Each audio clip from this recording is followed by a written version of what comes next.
안녕하세요. 저는 이대 서울병원 가정학과의 박효진이라고 합니다. 오늘은 서울 성모병원 완화학과 두 분 교수님 모시고 호스피스에 대해서 이야기해보려고 합니다. 먼저 교수님 두 분 인사 말씀 부탁드립니다. 네, 안녕하세요. 저는 서울성모병원 가정학과 김철민 교수입니다. 호스피스 완화학과 과장을 겸임하고 있습니다. 안녕하세요. 저는 서울성모병원 완화의학과에서 일하고 있는 김기철입니다. 감사합니다. 오늘은 가정형 호스피스에 대해서 좀 구체적으로 알아보려고 합니다. 가정형 호스피스라고 하면 일단 단어만 들었을 때는 집에서 호스피스 서비스를 받을 수 있는 아주 좋은 서비스구나 이런 생각이 먼저 들긴 하는데요. 두 분 교수님께서 가정형 호스피스는 어떤 건지 조금 먼저 말씀해 주실 수 있으실까요? 네, 일단 가정형 호스피스는 집에서 말기암 환자들이 편안하게 집에서 남은 시간들을 편안하게 보내는 건데 병동이랑 같은 곳은 이제 집이 아니라고 보니까 불편한 거나 이런 것들이 생길 수 있는데 집에서 내가 지내던 곳에서 편안하게 지낼 수 있어서 환자들의 만족도가 굉장히 깊고 거기서 잘 지낼 수 있도록 하는 것이 가정형 호스피스입니다. 네. 병동에서 증상이 편안해지고 안정되고 큰 변화가 없는 상태라면 똑같은 그 치료 환경을 만들어 드리고 그런 것들을 이제 가정에서 이어서 하는 형태로 서비스를 제공하고 있고요. 돌봄을 제공하고 있고. 그러면 가정형 호스피스라는 그런 서비스를 받으려고 하면 환자분들이나 가족분들께서 어떤 것부터 좀 알아보셔야 될까요? 일단 가정형 호스피스 기관을 하는 곳이 전국에 다 있지는 않거든요. 지금 한 39개곳만 있어서 모든 곳이 다 가정형 호스피스를 하는 곳은 아니기 때문에 내가 가고자 하는 호스피스가 가정형 호스피스를 하는지 아닌지를 좀 봐야 될 것 같고요. 이게 좀 지역적인 편차가 많습니다. 지금 경북이나 경남이나 전남이나 세종 지역은 아예 가정형 호스피스를 하는 곳이 한 곳도 없거든요. 그래서 내가 하고자 하는 곳에 가정형 호스피스를 하는지를 좀 알아봐야 될 것 같고요.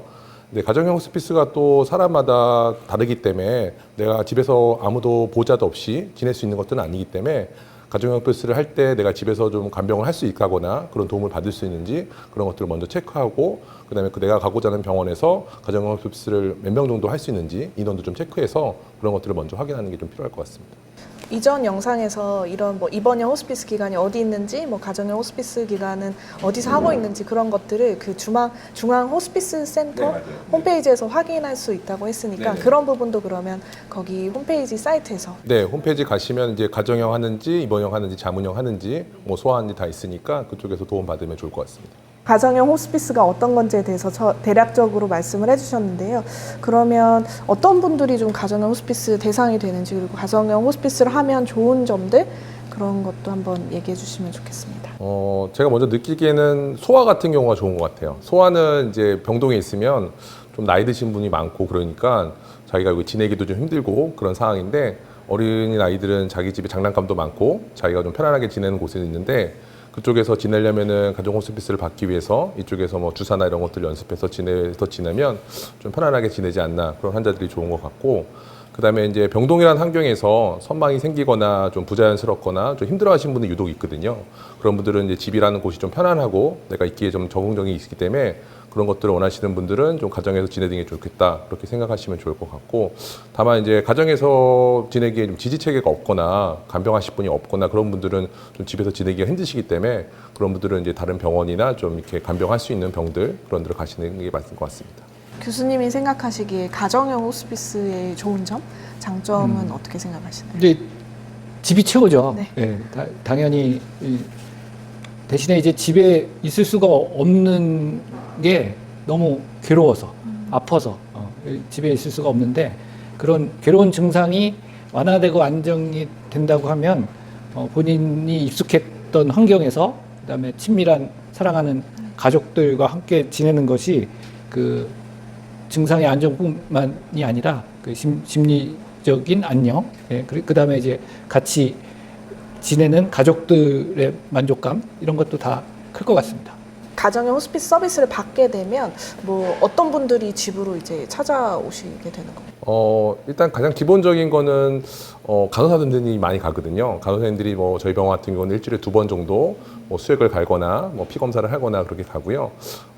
그다음에 의사 선생님이 이제 일주일에 1번이나 2주에 1번 정도 가서 나머지 이제 진료를 하거나 그다음에 때에 따라서는 환자가 이제 복수가 찬 경우도 있거든요. 복수가 찬 경우는 이제 초음파를 가서 보고 복수를 뽑아주는 경우도 있고 그다음에 뭐 소변을 못 보시거나 그런 분들을 가서 소변을 하시거나 그렇게 했거든요. 만약에 이제 집에서 복수를 못 뽑거나 이제 소변줄을 못 보는 그런 환자들이 만약에 집에서 지내지 못하면 응급실에 와야 되거든요. 근데 응급실에 오지 않고 집에서 편안하게 지낼 수 있으니까 감염 만족도는 굉장히 좋은 것 같습니다. 그러면 가정형 호스피스 서비스를 받고 계신 환자분이 갑자기 이렇게 상태가 안 좋아지거나 하면은 뭐 다르게 연락을 취할 수 있는 그런 방법이 좀 있을까요? 응급실 말고? 이제 저희 병원 같은 경우에는 네. 23병상 운영하고 있는데 네. 한 병상을 꼭 비워놓습니다. 그래서 그 가정 호스피스를 받던 환자가 그 야간이나 주말에라도 그 응급한 상황이 생겨서 재입원을 해야 되는 경우라면 그분을 위해서 자리를 비워놓고 이제 그러니까 응급실을 이용하지 않고 이제 뭐 119를 부르지 않고 병동에서 그런 것들을 그 24시간 7일 뭐 이렇게 관리를 해드리는 시스템을 가지고 있습니다. 그러면 설명해 주신 것처럼 사실 집에서 의사 선생님이나 간호사들이 와서 뭐 혈액 검사도 하고 그다음에 수액도 맞을 수 있다 이렇게 설명해 주셨는데 굉장히 이제 집이라는 환경이 편안하니까 그런 곳에서 그런 도움을 받을 수 있으면 굉장히 좋을 것 같아요. 그러면 가정형 호스피스의 서비스를 받을 수 있는 대상이 되는 환자군은 좀 어떻게 될까요? 일단 가정용 호스피스는 말기암 환자들은 다 되고요. 그다음에 이제 간경화 환자나 에이즈 환자, 그다음에 만성 폐쇄성 질환 환자도 되긴 하는데 이제 문제가 뭐냐면 이제 만성성 폐쇄성 질환 환자나 그다음에 간경화 환자나 에이즈 환자는 가정형은 되는데 입원형이 안 되고 있거든요. 현재 지금 입원형은 말기암 환자만 되고 있어서 그런 환자들이 가정에서 방문을 했을 때 만약에 응급적으로 입원을 해야 된다거나 상태가 안 좋아서 다시 했을 때 입원할 수 없기 때문에 그래서 지금 현재 실제로 나갈 수 있는 가정형의 환자의 대상은 그렇게 되고 있지만 뭐 실제로 나가는 건 보통 말기암 환자들 이렇게 주사로 나가고 있습니다.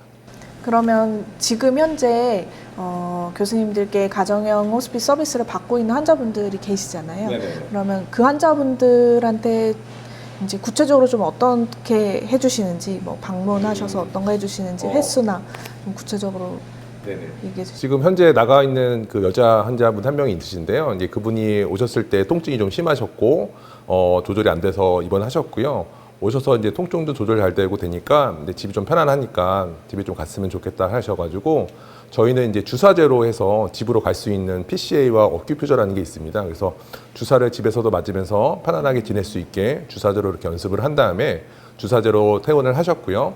보통 우리가 퇴원을 한 다음 날에 방문을 하는 것을 원칙으로 하고 있습니다. 그래서 보통 평일날, 월요일날 퇴원을 했으면 화요일 정도에 방문을 하고요. 그래서 보통 간호사님이 일주일에 2번 정도 방문을 하고 있고, 그다음에 의사 선생님이 이제 1, 2주에 한 번씩 이렇게 방문을 하고요.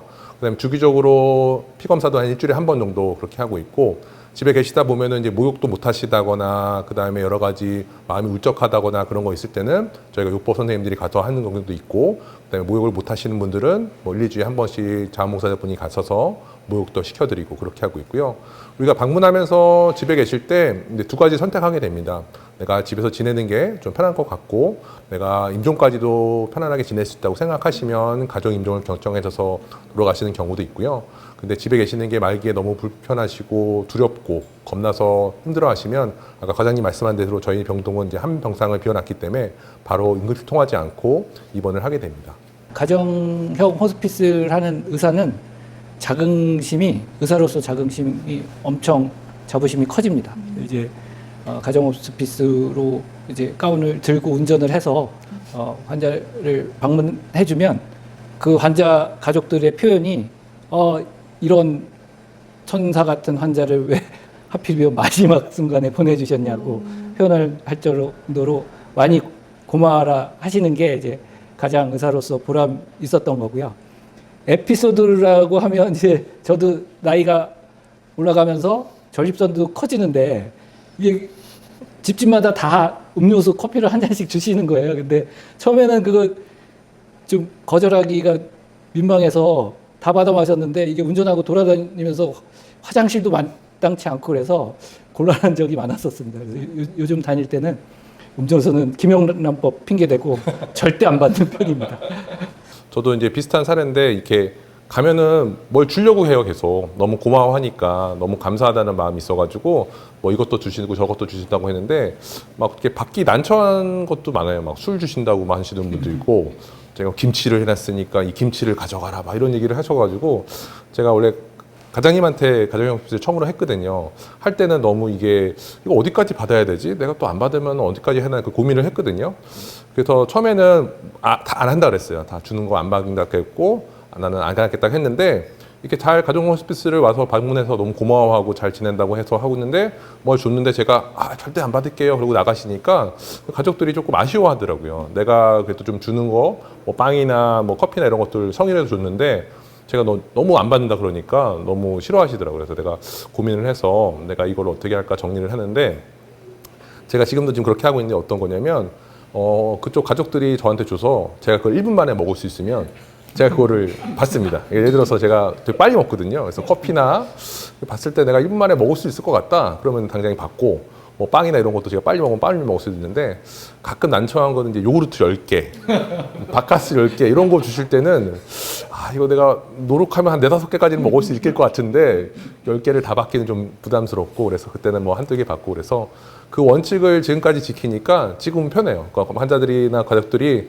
이거 고마워서 커피 주겠다 그러면 뭐 커피 같은 거 내가 1분 만에 먹을 수 있으니까 언제든지 받아도 된다 생각해서 그렇게 하고 있으니까 뭐 받는 거나 이런 것들도 괜찮고 보호자들도 그렇게 많이 막 준비를 하거나 부담스러워하지 않으니까 저도 그 정도에서 뭐 받고 편한 마음으로 오니까 마음도 편하고 방문할 때 감사하고 그런 마음을 하고 있습니다. 네. 그러면 가정형 호스피스 하시면서 혹시 조금 아쉬운 점은 없으실까요? 제가 예전에 이제 가정 호스피스 할 때 한 6집을 방문한 적이 있어요, 한 번에. 그래서 6집을 방문하는데 저희가 이제 서울 성모가 지금 서울 전체를 다 커버하고 있고 경기도 일부를 하고 있는데 6집이 다 떨어진 거예요. 그래서 강동 쪽 갔다가 노원 쪽 갔다가 중구 갔다가 뭐 은평구 갔다가 갔더니 한 6시간 걸렸거든요. 근데 생각해보니까 제가 많이 한 거는 결국 운전이더라고요. 운전을 한 5시간 하고 환자를 본 거는 1시간밖에 안 됐거든요. 그래서 만약에 지역적으로 가정형 호스피스를 하는 기관들이 서울에 많다면 더 많이 자주 방문하고 좀 할 텐데 아쉽게도 좀 가정형 호스피스 하는 기관들이 많이 없어서 그것들을 많이 거리가 너무 멀다 보니까 방문하기 너무 힘들고 환자도 자주 많이 못 보는 게 좀 아쉬운 것 같아서 좀 가정형 호스피스가 활성화돼서 많은 기관들이 많이 생기고 방문의 수도 늘고 그러면 좋을 것 같습니다. 뭐 아쉬운 일이 말씀하신 게 아쉬운 일이긴 하지만 나중에 은퇴하고 저는 택시 운전해도 되지 않을까 이렇게 생각하고 있습니다. 맞아요. 아니 운전도 많이 맞아요. 하지만 네. 지리를 많이 알게 됩니다. 네네네 맞아요. 그런 건 있을 것 같아요. 그래서 과장님 나중에 은퇴하면은 뭐 택시 운전하는 것도 괜찮다고 했는데 괜찮을 것 같습니다. 그러면 교수님 그 호스피스 재택 통합 의료센터라고 하는 곳은 어떤 곳인가요? 좀 이게 가정형 호스피스의 활성화의 미래와 좀 동반된 것 같은데요. 아까 말했듯이 한 기관이 여러 기관의 먼 거리까지 호스피스를 하다 보면 방문 횟수도 줄고 그렇기 때문에 지역적으로 거점을 만들어서 그쪽에서 통합적으로 호스피스와 가정을 할 수 있는 기관들을 만들고 그쪽에서 자주 방문하는 기관들이 활성화되면 그쪽에서 방문하는 환자들을 잘 보게 되고 그 환자들을 통합적으로 관리를 할 수 있는 그런 것들이 생기는 모델일 것 같습니다. 아직 그 우리나라에도 활성화되진 않았고 외국에서는 그 하나는 통합센터처럼 거기에 호스피스 환자들이 뭐 낮에 가는 환자, 재택하는 환자 여러 가지 통합적으로 모실 수 있으니까 그런 곳들이 지역적으로 좀 활성화되면 가정 호스피스가 더 활성화되는데 도움이 되지 않을까 그렇게 생각해 봅니다. 교수님이 생각하시는 현재 가정형 호스피스 제도에서 조금 앞으로 개선됐으면 좋겠다 아니면 네, 아쉬운 점이 있으실까요?